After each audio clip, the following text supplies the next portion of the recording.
Hello friends, இன்றைக்கி சாய் சோலைஸ் அகாடமியில் basics of மெக்கானிசம்ஸை பற்றி பார்ப்போம். வாங்க வீடியோக்குள்ளே போகலாம். ஸோ இந்த வீடியோவில் நம்ம மெக்கானிசம்ஸ்னால் ஃபஸ்ட்டு என்னன்னு சொல்லிட்டு பார்ப்போம். அடுத்தது டைப்ஸ் ஆஃப் மோஷன்ஸ், என்னென்ன டைப்ஸ் ஆஃப் மோஷன்ஸ் இருக்குதுன்னு சொல்லிட்டு பார்ப்போம். அடுத்தது கைனமேட்டிக் பேர்ஸ்னால் என்னென்னு சொல்லிட்டு பார்ப்போம். அடுத்தது கைனமேட்டிக் செயின்ஸ்னால் என்னென்னு சொல்லிட்டு பார்ப்போம். அடுத்தது ப்ரூலர்ஸ் க்ரைட்டீரியான்னா என்னென்னு பார்ப்போம். அடுத்தது குட்ஸ்பேக் க்ரைட்டீரியான்னா என்னென்னு பார்ப்போம். மொத்தத்தில் இந்த ஒரு கைனமேட்டிக் செயினை வச்சுக்கிட்டு எப்படி ஒரு மெக்கானிசம்ஸ் ஃபார்ம் பண்ணுறோம் அப்படின்றத பற்றி இன்றைக்கி வீடியோவில் நம்ம டிஸ்கஸ் பண்ணலாம். போன வீடியோவில் நாம் மெஷின்ஸ்னால் என்னென்னு சொல்லி பார்த்தோம். மெஷின்ஸ்னால் ஒன் டைப் ஆஃப் எனர்ஜியை இன்னொரு டைப் ஆஃப் எனர்ஜியை கன்வெர்ட் பண்ணி நமக்கு ஒரு யூஸ்ஃபுல் ஒர்க்கை பெர்ஃபார்ம் பண்ணி கொடுக்குன்னு சொல்லியிருந்தோம். ஸோ அப்படி இந்த மெஷின்ஸில் என்ன கன்சிஸ்ட் பண்ணியிருக்கோம் அப்படின்றத பார்த்தோம். ஸோ மெஷின்ஸ் ஒரு குரூப் ஆஃப் மெக்கானிசம்ஸ் வச்சு ஒரு மெஷினை டிசைன் பண்ணணும்னு சொல்லியிருந்தோம். ஸோ மெக்கானிசம்ஸ்னால் என்னன்னு சொல்லிட்டு போன வீடியோவில் பார்த்துருந்தோம். ஸோ மெக்கானிசம்ஸ்னால் வேறு ஒன்றும் இல்லை. Mechanism it converts one type of motion into another type of motion. ஒரு டைப் ஆஃப் மோஷனை இன்னொரு டைப் ஆஃப் மோஷனாக கன்வெர்ட் பண்ணுறது தான் நம்ம மெக்கானிசம்னு சொல்லிட்டு சொல்கிறோம். இப்போ நீங்கள் பார்த்துட்ருக்கிறது பார்த்திங்கன்னா ஒரு மெக்கானிசம். ஸோ இந்த மெக்கானிசம்ஸில் பார்த்திங்கன்னா வேறு மெம்பர்ஸ் இருக்கும். ஸோ இதெல்லாம் பார்த்திங்கன்னா இது ஒரு மெம்பரு, ஸோ இது ஒரு மெம்பரு. இந்த மெம்பர்ஸ்லாம் நம்ம என்னென்னு சொல்லுவோம்னு பார்த்திங்கன்னா இது நம்ம லிங்க்ஸ்ன்னு சொல்லிட்டு சொல்லுவோம். ஸோ இந்த மெக்கானிசமில் பார்த்திங்கன்னா இந்த இடத்துல தான் நம்ம இன்புட் மோஷன் கொடுப்போம். அதாவது இந்த இன்புட் மோஷன் இந்த இடத்துல பார்த்திங்கன்னா ஒரு ரோட்டரி மோஷன். ஸோ இந்த லிங்க் பார்த்திங்கன்னா ஃபுல்லாக கண்டினியூஸாக ரொட்டேட் ஆகிட்டே தான் இருக்கும். ஸோ இந்த மாதிரி ஒரு ரோட்டரி மோஷனை இன்புட் மோஷனை இந்த இடத்துல கொடுக்குறோம். ஸோ இப்படி நீங்கள் இன்புட் மோஷன் ரோட்டரி மோஷனை நீங்கள் கொடுக்குறப்ப பார்த்திங்கன்னா இந்த இடத்துல பார்த்திங்கன்னா இந்த மோஷன் அப்படியே ட்ரான்ஸ்ஃபர் ஆகுது. இந்த லிங்க்குக்கு ட்ரான்ஸ்ஃபர் ஆகி இந்த லிங்க்கு ட்ரான்ஸ்ஃபர் ஆகி இந்த இடத்துல என்ன கடைசியாக அவுட்புட் நீங்கள் எந்த இடத்துல எடுக்கிறீங்க. ஸோ இந்த இடத்துல பார்த்திங்கன்னா இது ஒரு ஸ்லைடிங் மோஷனாக கன்வெர்ட் ஆகுது. அதாவது ரெசிப்ரோகேட்டிங் மோஷனாக கன்வெர்ட் ஆகுது. ஸோ இன்புட் மோஷன் இங்கே என்னென்னு பார்த்திங்கன்னா rotary motion is converted into reciprocating motion. அவுட்புட்டில் நமக்கு இந்த இடத்துல ரெசிப்ரோகேட்டிங் மோஷன் நமக்கு கிடைக்குது. So input motion is converted into reciprocating motion இந்த மெக்கானிசமில். ஓகேங்களா? ஸோ நம்ம மெக்கானிசத்தில் பார்த்திங்கன்னா வேறு மெம்பர்ஸ் இருக்குன்னு சொல்லிட்டு சொல்லியிருந்தோம். அந்த மெம்பர்ஸை தான் நம்ம இப்போ லைன் டயக்ராமில் நம்ம ரெப்ரசன்ட் பண்ணியிருக்கோம். ஸோ இந்த மெம்பர்ஸ்லாம் நம்ம எப்படி கூப்பிடுவோம் அப்படின்னு பார்த்தீங்கன்னா லிங்க்ஸ்ன்னு சொல்லுவோம். ஸோ இதில் பார்த்தீங்கன்னா மொத்தம் 4 லிங்க் இருக்குது. ஸோ இந்த 4 லிங்க்கில் ஏதாவது ஒரு லிங்க்கில் நீங்கள் இன்புட் மோஷன் கொடுப்பீங்க, இன்னொரு லிங்க்கில் நமக்கு அவுட்புட் மோஷன் நமக்கு கிடைக்கும். ஸோ லிங்க்னா என்ன அப்படின்னு பார்த்தீங்கன்னா ஒவ்வொரு மெம்பரும் நம்ம லிங்க்குன்னு சொல்கிறோம். டிபெண்டிங் அப்பான் அவர் அப்ளிகேஷன் இந்த லிங்க்கோடைய ஷேப் நமக்கு இருக்கும். சரிங்களா? அப்ளிகேஷன் தகுந்த மாதிரி ஒவ்வொரு லிங்க்கோடைய ஷேப்பும் வேறுபடும். சரிங்களா? ஸோ லிங்க்னா என்னன்னு சொல்லிட்டு பார்த்தீங்கன்னா link is a resistant body which is used to transmit both force and motion with or without negligible amount of deformation சொல்லுவோம். ஸோ ஒரு லிங்க்னா அந்த லிங்க் எதுக்கு பயன்படுது அப்படின்னு பார்த்தீங்கன்னா to transmit the force as well as motion. ஒரு லிங்க்லேருந்து இன்னொரு லிங்க்குக்கு ஃபோர்ஸும் அதே சமயத்தில் மோஷனையும் டிரான்ஸ்மிட் பண்ணுறதுக்கு தான் இந்த லிங்க். அப்படி டிரான்ஸ்மிட் பண்ணுறப்போ இதில் எந்த விதமான ஒரு டிஃபர்மேஷனும் இருக்கக்கூடாது. டிஃபர்மேஷன் இருந்துச்சுன்னா ஃபோர்ஸஸ் லாஸ் ஆகும். ஸோ டிஃபர்மேஷன் இல்லாமல் ஒரு ஃபோர்ஸையும் மோஷனையும் டிரான்ஸ்மிட் பண்ணுறது தான் நம்ம லிங்க்னு சொல்லிட்டு சொல்கிறோம். அப்போ நம்ம மோஷன் சொல்கிறப்ப என்னென்ன டைப்ஸ் ஆஃப் மோஷன்ஸ் இருக்குது அப்படின்னு பார்த்தீங்கன்னா ஒன்று கன்ஸ்ட்ரைன்டு மோஷன் சொல்லுவோம், இன்னொன்று அன்கன்ஸ்ட்ரைன்டு மோஷன் சொல்லுவோம், இன்னொன்று சக்ஸஸ்ஃபுல்லி கன்ஸ்ட்ரைன்டு மோஷன் சொல்லுவோம்.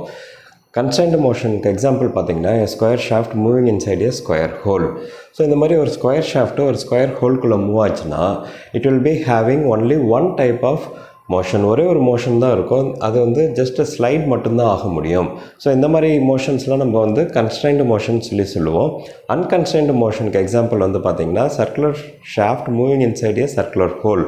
ஸோ இதில் பார்த்தீங்கன்னா ஒரு சர்க்குலர் ஷாஃப்ட்டை ஒரு சர்க்குலர் ஹோல்குள்ளே போச்சுன்னா ரொட்டேட் இதுக்கு இட் கேன் ஏபிள் டு ஸ்லைடும் பண்ணும். அதே சமயத்தில் இது இந்த ஆக்சஸை பொறுத்து ரொட்டேட்டும் ஆகும். ஸோ 2 விதமான மோஷன்ஸ் இருக்கும். ஸோ இந்த மாதிரி 2 விதமான மோஷன்ஸ் ஒரு ஷாஃப்ட்டுக்கோ ஒரு லிங்க்குக்கோ இருந்துச்சுன்னா அதை நம்ம அன்கன்ஸ்ட்ரைன்டு மோஷன் சொல்லுவோம்.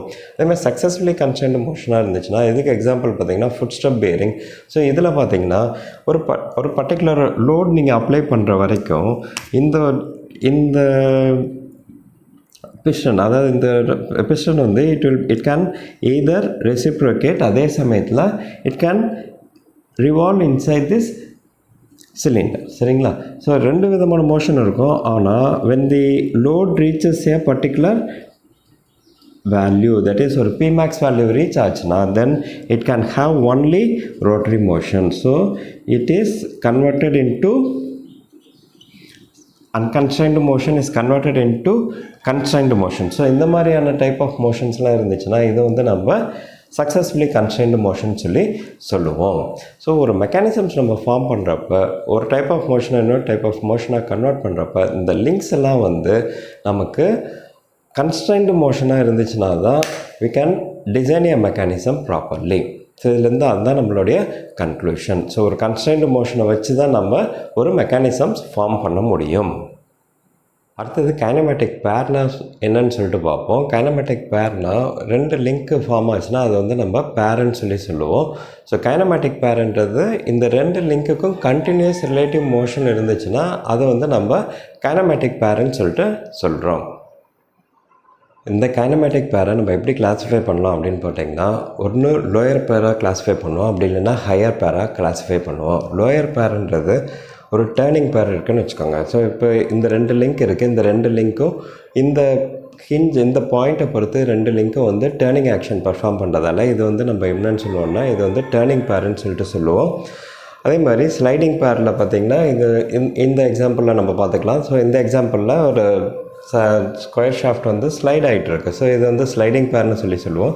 அதே மாதிரி நெக்ஸ்ட்டு வந்து பார்த்திங்கன்னா நமக்கு வந்து ரோலிங் பேர்னு பார்த்திங்கன்னா இது மாதிரி சர்க்குலர் ஷாஃப்ட்குள்ளே ஒரு சர்க்குலர் ஹோல்குள்ளே இந்த மாதிரி ரோல் ஆகுது வந்து இதை வந்து rolling pair, it will forms a rolling பேர்னு சொல்லி சொல்லுவோம். அதே மாதிரி ரெசிப்ரோகேட்டிங் பேருக்கு வந்து ஸோ இது வந்து இந்த இடத்துல ரெசிப்ரோகேட் ஆகும்னு சொல்லி சொல்லுவோம். ஸோ இது வந்து ரெசிப்ரோகேட்டிங் பேர்னு சொல்லி சொல்லுவோம். ஸோ இந்த மாதிரி பேர்ஸ் எல்லாம் பார்த்திங்கன்னா நமக்கு லோயர் பேர்னு சொல்லி சொல்லுவோம். ஸோ இந்த மாதிரி கைனமேட்டிக் பேர்ஸ் எல்லாமே லோயர் பேர்ஸ்ன்னு சொல்லுவோம்.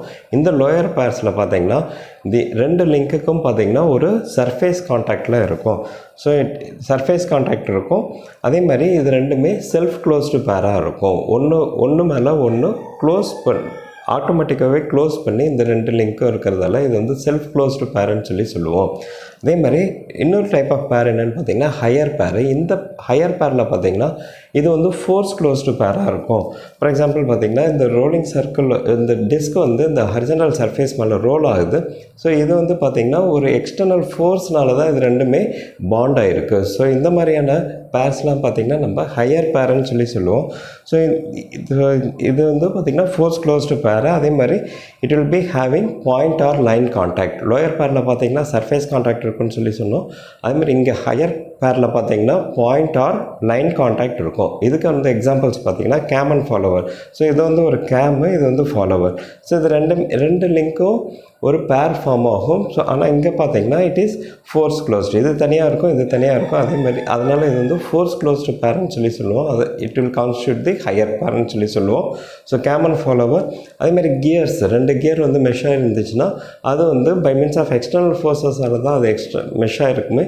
ஸோ அது வந்து லைன் கான்டாக்ட் இருக்கும் அந்த இடத்துல ரெண்டு கியர் கான்டாக்ட் இருக்கிறப்ப. So gears will forms a higher pair. அதேமாதிரி circular disc rolling on a horizontal surface. இதெல்லாம் பார்த்திங்கன்னா ஒரு ஹையர் பேர் வந்து ஃபார்ம் பண்ணும். ஸோ நம்ம கைனமேட்டிக் பேரை வந்து ரெண்டு விதமாக கிளாஸிஃபை பண்ணுறோம். ஒன்று வந்து லோயர் பேர், இன்னொன்று வந்து ஹையர் பேர். இந்த எக்ஸாம்பிளுக்கு வந்திங்கன்னா இது வந்து நம்ம வந்து ஒரு கைனமேட்டிக் செயின்னு சொல்லி சொல்லுவோம். ஏன் கைனமேட்டிக் செயின்னு சொல்லி சொல்கிறோன்னு பார்த்தீங்கன்னா இது வந்து லாஸ்ட் லிங்க் வந்து ஃபஸ்ட் லிங்க் கூட ஜாயின் பண்ணிட்டிங்கன்னா இது வந்து செயின்னு சொல்லி சொல்லுவோம். அதே மாதிரி இதில் வந்து வேறு லிங்க்ஸ் இருக்குது. ஸோ இந்த லிங்க்ஸு 1 and 2 அது வந்து ஒரு பேர் வந்து ஃபார்ம் பண்ணும். ஸோ அது வந்து ஒரு kinematic pair. So 2 and 3 will forms a kinematic pair. அதே மாதிரி 3 and 4 will forms a kinematic pair. 4 and 1 will forms a kinematic pair. So இது எல்லாமே வந்து ஒரு கைனமேட்டிக் பேர்ஸ்னால இந்த செயின் வந்து ஃபார்ம் ஆகிருக்கு.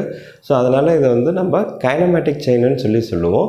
கைனமேட்டிக் செயினில் இன்னொரு விஷயம் நீங்கள் என்ன கன்சிடர் பண்ணணும் அப்படின்னு பார்த்தீங்கன்னா கைனமேட்டிக் செயின் வந்து எல்லா லிங்க்ஸுமே வந்து ஒரு கன்ஸ்ட்ரைன்டு மோஷனில் வந்து மூவ் ஆச்சுன்னா தான் இது வந்து நம்ம வந்து கைனமேட்டிக் செயின்னு சொல்லி சொல்லுவோம். ஸோ அது ஒரு செயின் கொடுத்துருந்தாங்கன்னா அது கைனமேட்டிக் செயினாக இல்லையா அப்படின்றத நம்ம எப்படி அனலைஸ் பண்ணுறது கிரைட்டீரியான். இந்த குரூப்லாஸ் கிரைட்டீரியான் என்னன்னு சொல்லிட்டு சொல்லுவோம். அதுக்கடுத்தது பார்த்திங்கன்னா குஷ்பேக் கிரைட்டீரியான். இந்த ரெண்டு கண்டிஷனை வச்சு ஒரு செயின் வந்து கைனமேட்டிக் செயினாக இல்லையான்றதை நம்ம டிஃபைன் பண்ணிக்கலாம். ஸோ இப்போ ரெண்டு லிங்க் இந்த மாதிரி கனெக்ட் ஆகிருந்துச்சுன்னா இது வந்து பேர்னு சொல்லி சொல்கிறோம். ஸோ இந்த இடத்துல பார்த்திங்கன்னா இது வந்து ஒரு பைனரி ஜாயிண்ட் ஃபார்ம் பண்ணணும்னு சொல்கிறோம். பைனரி ஜாயிண்ட்டாக இருந்துச்சுன்னா இது மாதிரி 2 லிங்க்கு ஒரு பாயிண்டில் ஜாயிண்ட் ஆகிடுச்சுன்னா இது தி நம்பர் ஆஃப் ஜாயிண்ட்ஸ் வந்து பார்த்திங்கன்னா இதில் வந்து ஒரு ஜாயிண்ட் இருக்குன்னு சொல்லுவோம். அதே மாதிரி 3 லிங்க்கு வந்து இப்போ ஜாயின் ஆகிருக்கு, ஒரே பாயிண்டில் 3 லிங்க்கு ஜாயின் ஆகிருந்துச்சுன்னா இதுக்கு வந்து இது வந்து டெர்னரி ஜாயிண்ட்டுன்னு நம்ம சொல்லுவோம். ஸோ இதுக்கு வந்து பார்த்திங்கன்னா J = 2 வரும். அதே மாதிரி ஒரே பாயிண்டில் 4 லிங்க்கு ஜாயிண்ட் ஆகிருக்கு அப்படின்னா ஸோ இது வந்து குவாட்டர்னரி ஜாயிண்ட்டுன்னு சொல்லுவோம். இதுக்கு வந்து J = 3ன்னு சொல்லிட்டு வரும். நம்பர் ஆஃப் ஜாயிண்ட்ஸ் வந்து எப்படி கால்குலேட் பண்ணுறன்றதை இதை பேஸ் பண்ணி தான் நம்ம கால்குலேட் பண்ணணும். அடுத்தது குருப்ளாஸ் க்ரைட்டீரியான்னா என்னன்னு சொல்லிட்டு பார்ப்போம். ஒரு மெக்கானிசம் இருக்குதுன்னு வச்சுக்கோங்க. இந்த மெக்கானிசம் வந்து இந்த ஒரு பர்டிகுலர் பிளேனில் தான் மூவ் ஆகுதுன்னு சொல்லிட்டு வச்சுக்கோங்க. இந்த பர்டிகுலர் பிளேன்னா ஃபார் எக்ஸாம்பிள் இந்த போர்டு தான் பிளேனுன்னு வச்சுக்கோங்க. இந்த மெக்கானிசம் வந்து இந்த பர்டிகுலர் பிளேனில் மூவ் ஆகுதுன்னு சொல்லிட்டு வச்சுக்கோங்க. இந்த மாதிரி மூவ் ஆச்சுன்னா இதுக்கு நம்பர் ஆஃப் இன்புட் மோஷன்ஸ் நம்ம எவ்வளோ கொடுக்கணும் in order to get a particular output motion அப்படின்றதுக்கு தான் கண்டுபிடிக்கிறதுக்கு தான் நம்ம இந்த குருப்ளாஸ் க்ரைட்டீரியான் யூஸ் பண்ணுறோம். ஸோ இந்த குருப்ளாஸ் க்ரைட்டீரியான் என்ன சொல்கிறாங்க அப்படின்னு பார்த்தீங்கன்னா n = 3 × L - 1 - 2j - hன்னு சொல்லிட்டு சொல்கிறோம். இதில் என்னன்றது வேறு ஒன்றும் இல்லை, number of degrees of freedom. அதுதான் நம்ம number of input motions required to actuate the mechanisms சொல்லிட்டு சொல்லியிருக்கோம். ஸோ இது எவ்வளோ இன்புட் மோஷன்ஸ் நமக்கு தேவைப்படும் இந்த பர்டிகுலர் மெக்கானிசமை ஆக்சுவேட் பண்ணுறதுக்கு, அதாவது கண்டினியூஸாக இன்புட் மோஷன் கொடுத்து கண்டினியூஸாக ஒரு அவுட்புட் மோஷன் நம்ம கிடைக்கிறதுக்கு எத்தனை விதமான இன்புட் மோஷன்ஸ் நம்ம கொடுக்கணும் அப்படின்றது தான் டிகிரிஸ் ஆஃப் ஃப்ரீடம் சொல்கிறோம். அதே மாதிரி எல்ன்றது நம்பர் ஆஃப் லிங்க்ஸு, ஜேன்றது நம்பர் ஆஃப் ஜாயிண்ட்ஸு, ஹெச்ன்றது number of higher pairs. So இதில் வந்து பார்த்திங்கன்னா ஹையர் பேர்ஸ் எதுவுமே இல்லை, எல்லாமே லோயர் பேர்ஸாக தான் இருக்குது. நம்ம எக்ஸாம்பிள்ஸ் வச்சு எப்படி கால்குலேட் பண்ணுறது அப்படின்றத டிகிரிஸ் ஆஃப் ஃப்ரீடம் எப்படி கால்குலேட் பண்ணுறதுன்றதை நம்ம பார்ப்போம். அடுத்தது நம்ம குஷ்பாக் க்ரைட்டீரியான்லாம் என்னென்னு சொல்லிட்டு பார்ப்போம். குஷ்பாக் க்ரைட்டீரியான்றது இந்த பிளேன் மெக்கானிசமில் number of degrees of freedom வந்து 1ன்னு வச்சுக்கோங்களேன். 1ன்னு வச்சுக்கிட்டிங்கன்னா இது வந்து ஒரு கைனமெட்டிக் செயின் ஃபார்ம் ஆகும்னு சொல்லுவோம். அதாவது இந்த ஒரு பர்டிகுலர் மெக்கானிசமை ஆக்சுவேட் பண்ணுறதுக்கு ஒரு இன்புட் மோஷன் நீங்கள் கொடுத்தீங்கன்னாவே போதும், இந்த என்டையர் லிங்க்கும் ஆக்சுவேட் ஆகும். Will be getting a continuous output மோஷன்றது கிடைக்கும். அதனால் இதுக்கு வந்து n = 1ன்னு நீங்கள் அசியூம் பண்ணிங்கன்னா அப்போ இங்கே 1ன்னு போட்டுக்கோங்க. 3 × L - 1 - 2jன்னு நமக்கு வந்துடும். நம்பர் ஹையர் பேர்ஸ் இந்த இடத்துல இல்லாததால் நம்ம அதை வந்து கன்சிடர் பண்ணல. ஸோ 0ன்னு வச்சுக்கிட்டோம். ஸோ 3 × L - 3 அப்படியே போட்டிங்கன்னா இதை சிம்பிளிஃபை பண்ணிங்கன்னா நமக்கு கிடைக்கக்கூடிய எக்ஸ்ப்ரெஷன் வந்து J = 3/2 L - 2. ஸோ இந்த எக்ஸ்ப்ரெஷனை தான் நம்ம குஷ்பாக் க்ரைட்டீரியான்னு சொல்கிறோம். இது வந்து நம்ம ஒரு சில புக்ஸ்லாம் பார்த்திங்கன்னா இது வந்து மாறி கூட நம்ம ரெப்ரசன்ட் பண்ணியிருப்பாங்க. ஸோ இதை வந்து பார்த்திங்கன்னா குஷ்பாக் க்ரைட்டீரியாவும் அதேமாரி இது வந்து குருப்ளாஸ் க்ரைட்டீரியாவும் அசியூம் பண்ணியிருப்பாங்க. ஸோ நமக்கு தேவையானது என்ன அப்படின்னு பார்த்திங்கன்னா ஒரு செயின் கொடுத்துருக்காங்க, ஒரு கைனமேட்டிக் செயின் ஒரு செயின் கொடுத்துருந்தாங்கன்னா அது வந்து கைனமேட்டிக் செயினாக இல்லையா அப்படின்றத நம்ம பார்க்கணுன்னா நம்ம இந்த கண்டிஷன்ஸ் யூஸ் பண்ணி நம்ம செக் பண்ணிக்கலாம். J = 3/2 L - 2. அதே மாதிரி இந்த கண்டிஷனை யூஸ் பண்ணி எவ்வளோ இன்புட் மோஷன்ஸ் வந்து தேவைப்படும், ஒரு செயினில் எவ்வளோ இன்புட் மோஷன்ஸ் கொடுத்தோம்னா அதில் வந்து நம்ம கண்டினியூஸ் அவுட்புட் மோஷன் நம்ம எடுக்க முடியும் அப்படின்றத பற்றி சொல்கிறது தான் நம்ம degrees of freedom. That is n = 3 × L - 1 - 2j - h. இந்த 2 எக்ஸ்ப்ரெஷனையும் யூஸ் பண்ணி தான் நம்ம ஒரு செயினை வந்து ஃபார்ம் பண்ணுவோம். அதில் இருந்து நம்ம ஒரு மெக்கானிசம்ஸ் வந்து ட்ரைவ் பண்ணுவோம். So these 2 equations are very fundamental equations which is most necessary.